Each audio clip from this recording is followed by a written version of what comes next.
lagi ritual diambil lah tuh setan itu, sabek gitu kan, dihilangin. Itu lampu kan, tau kan lu meja rias itu kan lampunya kan muter ya. Oh iya betul. Lampunya muter. Wah, Gokil, wah, udah kemana-mana kan tuh beling-belingnya. Langsung si asistennya itu set.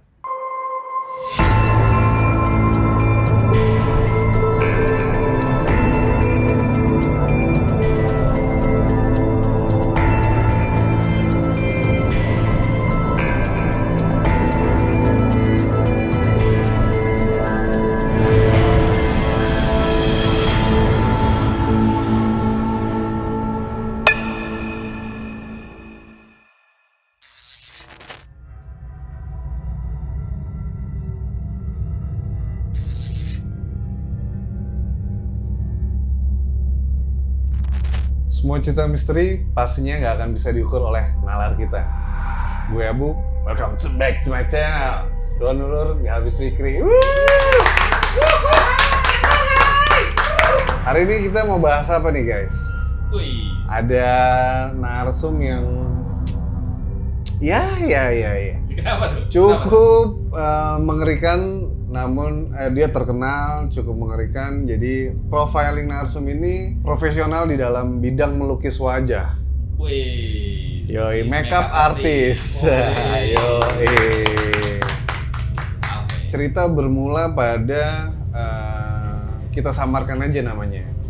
Kita samarkan jadi Mbak Dona. Pagi Dona. Yoi. Mbak Dona ini salah satu makeup artist di Indonesia yang cukup fenomenal, terkenal, dan patut dipertimbangkan lah. Patut dipertimbangkan itu karya-karyanya itu udah lumayan mantep ya. Nah, dia itu dapat callingan dari PH ternama di Jakarta untuk ngebuat sebuah film layar lebar bergenre horor. Oh iya. Kita nggak bisa sebutin judulnya apa, cuman gue bisa menggambarkan sosok setan itu perempuan, main talentnya nih. Oke. Serem deh, nih main talent ini serem. Nah, bermula pas si Mbak Dona ngebaca semua ceritanya dan ada syuting di luar kota, di Jogja. Sekitar kisaran 10 hari lah di Jogja tuh. Nah, begitu dia sudah sign kontrak nih, dia sign kontrak, dia menyetujui semua protap-protap yang ada dan kontrak-kontrak itu sudah didetailin. Singkat cerita, terbanglah dia ke Jogja untuk proses syuting luar kota hari pertama. Jogja dia naik pesawat sama timnya. Nah, timnya Mbak Dona tuh ada 4 orang. 4 orang udah termasuk Mbak Dona, asistennya Mbak Dona, 2 orang yang lagi kita sebut aja Sari sama Umi. Nah, di antara 4 orang ini, itu tuh ada yang sangat sensitif sama hal-hal yang mistis gitu lah. Jadi dia nggak bisa ngeliat langsung, tapi bisa ngerasain. Jadi kayak dicolek ini, nggak bisa ngeliat langsung, tapi bisa ngerasain. Sampai di lokasi, di Jogja, dijemput nih dia sama tim film itu. Dibawa dulu ke set, ya kan, dibawa ke set, terus dilihat nih nuansa setnya, karena setnya itu deket dengan hotel. Jadi di Jogja, di salah satu desa atau daerah lah yang cukup lumayan terkenal, karena Jogja cuma segitu ya kan. Jadi orang-orang bisa tahu lah. Nah, setnya cukup spooky, dalam artian spooky banget lah setnya ini, karena film horor kan. Mungkin kalau film porno beda lagi. Jangan. Tim makeup ini datang itu sudah sore menjelang malam. Akhirnya dari set itu mereka hanya sebentar langsunglah ke hotel. Hotel. Terus sampai di hotel. Nah, si Sari ini dia tuh siang peka lah sama hal-hal kayak gitu. Dia udah mulai ngerasain tuh. Tapi dia nggak ngomong sama tim yang lain, karena memang ya udahlah gitu, biasalah. Nah, pembagian kamar lah, 2-2 kan, kamar tuh biasa 2-2. Mbak Dona sama asistennya, Sari sama Umi. Tapi bersamping-sampingan lah kamarnya. Malam pertama aman, besok syuting, semua nggak ada masalah. Syuting lagi nggak ada masalah. Hari ketiga atau hari keempat ya. Itu udah mulai aneh tuh Pak. Hari keempat mereka tuh pulang syuting tuh jam 2 sampai antara jam 2 sampai jam 3 malam lah. Pulang malam Pak, malam. Karena kalau syutingnya siang-siang tuh syuting sitcom gitu. Ya mungkin ngedapetin aura mistis atau aura horornya tuh dia disikat tuh sama timnya tuh dari malam kan. Nah, pulang dari syuting jam 3 jam ya dini hari itu masuklah, mereka udah capek kan karena syuting dari pagi kan. Dari pagi mereka udah capek. Masuklah ke kamar masing-masing. Nah, di kamarnya Sari sama Umi nih. Di kamar Sari sama Umi. Si Umi mandi duluan. Si Sari santai aja di main handphone. Santai main handphone. Tiba-tiba nggak lama kemudian lemari itu itu kayak ada yang gedor-gedor dari dalam lemari. Ngeri banget. Gue sampai dar. Terus dibuka kosong. Dar dibuka. Tirai ketujuh. Oh nggak zong ya, beda tirai ya. Wah, makin udah 2 kali dicek, Sari udah cemas lah, udah cemas. Duduklah dia di kasurnya lagi. Tiba-tiba di kasurnya tuh ada dari bawah tuh kayak dihajar gitu kan, kayak dipukul lah, kayak didobrak gitu. Dari bawah kasur. Woi, ngeri banget kan. Sari kaget, lampu mati. Kabur langsung Sari. Kabur ke kamarnya si Mbak Dona. Udah ketok-ketok sama Mbak Dona. Udah ini kan namanya orang ketakutan. Iya. Mbak. Iya. Mbak. Ada apa? Mbak, ada apa? Lapar. Ada setan ya. Ada setan. Udah tenang lu. Udah diceritain lah asal mulanya. Emang kenapa? Kemarin didobrak-dobrak. Habis lemari dobrak-dobrak, kasur saya didobrak dari bawah. Hah? Gak lama pintu kamarnya Mbak Dona nih. Panik. 3 orang tuh langsung wah. Iya. Langsung nengok set. Sweet, siapa yang lama. Yang kalah tuh biasanya buka pintu kan. Yang kalah buka pintu tuh biasanya tuh. Akhirnya asistennya, karena asisten kan apa aja kata bos, iya nurut kan. Kamu buka pintu? Hah? Saya? Iya. Oke lah, baiklah. Buka pintu, dia buka pintu, set, dibuka ternyata Umi. Masuk tapi Uminya nggak ngomong apa-apa, cuman muka datar terus langsung main handphone di kasur. Terus si Sari, semua tim tuh nggak ada yang curiga atau apa. Terus nengok ke si Umi nggak apa-apa. Terus masih main handphone tuh dia, nggak jawab nggak apa. Yaudah, kita ambil baju. Kan kalau misalnya Uminya takut atau ada apa-apa kan biasanya ini kan apa? Dia pasti akan cerita juga sama Sari kan. Diberaniin lah mereka, ayo ke kamar deh. Nah pas mau jalan ke kamar, si Umi tetap di kasur tuh, terus ditanya sama asistennya, kamu nggak ikut? Terus Umi cuma geleng doang, nggak mau ikut, nggak ngomong apa-apa. Ya tanpa berpikir, ya karena cuma sebelahan doang, ya udah deh lu di sini deh gitu kan. Ke kamarnya si Sari sama Umi lah, nih bertiga ini. Masuk, buka, set, tutup lagi, buka lagi, loh terang nih katanya. Yaudah masuk. Lagi-lagi nih asistennya yang kena. Masuk duluan siapa nih? Kamu masuk duluan. Asik. Kata asisten dalam hati, kapan gue jadi bosnya? Lagi nih gue mulu jadi umpan nih kan. Udah nih, si asisten masuk, misi. Masuk, terus si Mbak Dona sama si Mbak Sari nih masuk. Udah ambil.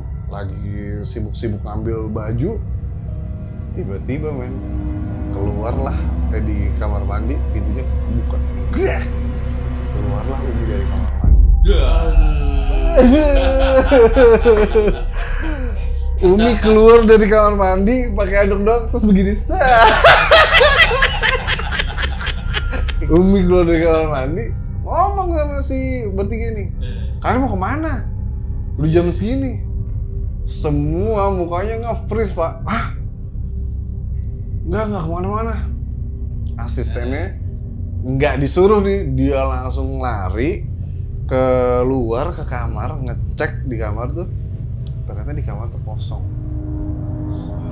Di kamar kosong, tinggal bau wanginya doang. Wangi men, bau wangi. Terus kabur lagi ke dalam. Di dalam kamar kosong. Wah, udah merinding gue. Si Sari cuma diem doang, nangis akhirnya si Sari tuh. Udah tenang. Akhirnya berempat itu baju nggak jadi diambil kan ke reception. Minta tuker kamar. Jam segitu tuker kamar kan ribet banget tuh kan. Namanya hotel ya lah. Mau hotel gede mau kecil pasti tuker kamar jam segitu tuh ribet. Dia bilang kamar hari ini full. Buset, kamar hari ini full. Padahal iyalah yang nginep paling berapa sih nih ya kan? Kamar tuh yang nginep berapa sih? Udah telepon lah tim film ini. Pokoknya kita mau pindah hotel segala macam. Yaudah kita cari hotel. Nah ada sekitar 2 hotel di sana yang dekat sama tempatnya artis-artis nih. Tempatnya artis-artis. Nah begitu sampai dia minta kamar. Kalau misalnya kita datang jam segitu, kan biasanya kalau hotel harus pilih yang paling gede biar cepet kan. Iya. Akhirnya dapet lah. Mereka dapat kamar dan bisa istirahat. Istirahat tuh tenang. Pertama kali tidur situ udah tenang. Lewatin syuting hari ke-5, hari ke-6 mulai apa ya? Mulai si Sari ini mulai kayak resah gitu. Kok setiap pulang ke hotel tuh kayak ada yang ngikutin gitu. Ada yang ngikutin si tim makeup ini kayak ada yang ngikutin. Nah, kan nggak ada yang experience-nya nggak ada yang sama kayak si Sari ini sebenarnya. Cuman Sari terus ngebatin. Singkat cerita, habislah di hari terakhir mereka syuting. Ini kejadiannya siang habis makan siang. Siang habis makan siang, begitu lagi make upin talent yang pertama jadi setan, tiba-tiba si asisten ini sakit. Begitu, kunang-kunang, duduk, terus begini dia. Ngapain bilang? Talentnya gini, lagi enak nih bos. Terus si didudukin lah sama si tim yang lain. Duduk. Wah udah, kejadian cepet banget. Tiba-tiba dia keringet jagung, terus menggigil pak. Menggigil. Oh duduk. Udah, bingung kan? Semua tim film tuh pada bingung.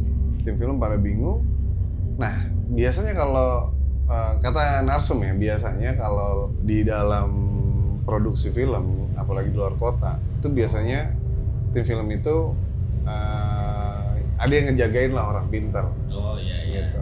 Ya, ada yang ngejagain si orang pintar ini. Iya. Nah, dipanggil lah orang pintar ini nih. Profesor. Pintar soalnya. 115 bagi 5 kali 7 berapa? Orang pintar nih kak. Hukum Archimedes mati kak. Dateng lah nih orang pintar nih. Dukun atau orang pintar lah, kita sebut orang pintar. Orang pintar ini buka pintu makeup, set. Kaget. Duduk dulu tuh orang pintarnya, ngeliatin aja. Ditanya nih sama si kru film. Kenapa? Abah dipanggil. Kenapa? Sebentar. Si Abah nggak ngomong, cuman ditulis di kertas. Saya ngeliat suasana di ruang makeup tuh kayak kamar di kerajaan. Si orang pintar ini, si Abah ini, pas dia lagi nge-screening kanan kiri, tiba-tiba ada si sosok setan utamanya ini nih. Oh. Dikira kan, Iya. kan ada artisnya nih. Ada setannya bos di pojok. Iya. Nungguin gitu. Terus ngeliatin kan. Begitu dilihat, merinding gua. Nggak lama, asistennya Mbak Dona ini kesurupan, masuk. Mulailah mereka komunikasi kan. Kesurupan tuh memakan biaya ternyata. Dia minta sajen lah, minta kembang, minta ini, minta itu. Padahal sebelum mulai syuting tuh udah potong tumpeng, udah ritual lah sebenarnya. Tapi dia si Bliss ini atau si setan ini minta lagi saja nih, kayak abis kayak kalau nggak salah. Kurang nih lo ngasih segini doang katanya. Atau setan dinego. Udah si apa namanya, si setan ngoceh tuh akhirnya diturutin lah semua, dikasih kembang 7 rupa, dikasih minyak-minyakan gitu lah, dikasih lah semua yang dia mau. Udah tiba-tiba ada permintaan satu yang dia minta itu si Mbak Dona itu tinggal di situ. Kaget dong semuanya kan, karena di ruang itu kan banyak tim ya kan. Hah? Kenapa? Karena dia bisa melukis muka saya sebelum saya kayak gini. Jadi si setan itu apa ya, kayak ya punya perasaan juga ternyata. Dia bisa nge-make upin si talentnya itu persis kayak dia waktu pas masih hidup. Ngeri gak bos? Terus nggak bisa begitu ya. Saya cuma minta itu doang. Terus lukis wajah saya, kan zaman dulu ngomongnya lukis wajah saya sama kayak saya masih hidup. Saya nggak suka sama wajah saya sekarang. Jadi wajahnya itu digambarin sama si orang pintar itu, matanya udah mau keluar, terus mukanya banyak sayatan itu, terus berlumuran darah gitu, rambutnya panjang. Terus untung nggak ada Gus Solepati ya. Gus Solepati bisa dilukis sih ya. Set ya. Respect Gus, mantap. Akhirnya si orang pintar itu nyari ayam cemani ya, yang hitam semua. Yang ayam gotik kalau sebutannya kan, hitam semua men. Kukunya, matanya ya kan, kulitnya, dagingnya, sampai darah hitam. Diambil darahnya doang. Ritual lah tuh si orang pintar itu. Kesurupan balik dia. Bingung. Tuh kalau dukun kesurupan gimana ceritanya ya? Udah si lagi ritual diambil lah tuh setan itu. Sap. Bek gitu kan, dihilangin. Itu lampu kan, tau kan lu meja rias itu kan lampunya kan muter ya? Oh iya betul. Lampunya muter tuh. Pecah semua ya? Gokil, wah, udah kemana-mana tuh beling-belingnya.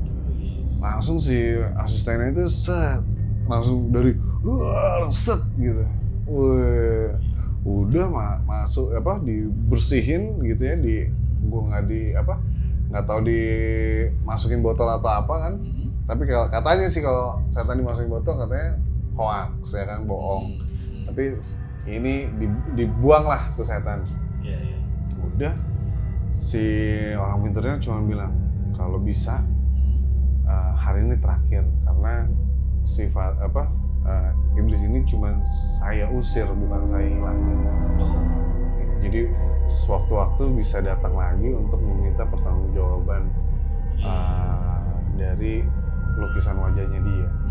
Cerita ini sebenarnya cukup mengesan ya, maksudnya komunikasi antara makhluk halus dengan manusia tuh dia sampai diminta tolong untuk melukis wajahnya. Jadi dengan rasa respect setan, respect abang gue. Jadi memang harus kita perhatikan juga tata krama kita untuk di mana kita memulai suatu kegiatan, kita bersihin dulu dari pikiran, niat dan lain-lain agar tidak tersinggung satu sama lain. Gue Abu, jangan kemana-mana, tetap di luar dulu, nggak habis pikirin.